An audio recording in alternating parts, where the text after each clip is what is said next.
So, Congresswoman, I have to ask you, I'm sure you perhaps have heard by now that President Trump had a lot to say about your colleague, Congresswoman Alexandria Ocasio-Cortez, but also yourself as well. Listen to what he said. AOC, look, I think she's very nice, but she's very low IQ. And we really don't need low IQ. Between her and Crockett, we're going to give them both an IQ test to see who comes out best. Now, I took my test. I took a real test at Walter Reed Medical Center, and I aced it. I got every one of all those questions right. Now it's time for them to take a test. What is your reaction to what he is saying? It is absolutely ridiculous that I live rent-free in his mind in a time in which the American people are suffering. It's already been reported on as it relates to the inflation. We know that the job numbers were bad. We know that this big, ugly bill is going to directly harm so many people, not just the 17 million that are going to lose their health care, but everyone else whose health care premiums are going to go up because $1 trillion is being taken out of the health care infrastructure.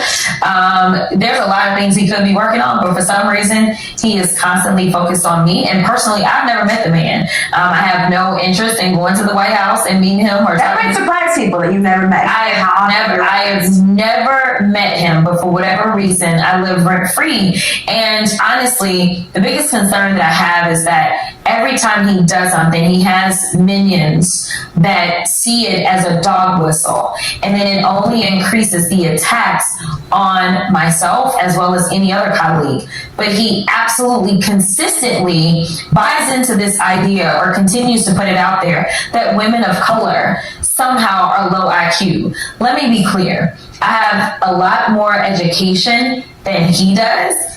This is just what it is, degree-wise. I have earned my degrees. My daddy didn't have to make a phone call to get me into anything because that wasn't a possibility, okay? So we can stop playing games as if I am somehow lesser than, while he has somehow hoodwinked enough people to become president of the United States, mostly because they thought he was a good businessman, but that is just because he's a Nepo baby. I promise you, if I was a Nepo baby and maybe a man, that I probably could too be president rather quickly, even though I am unqualified.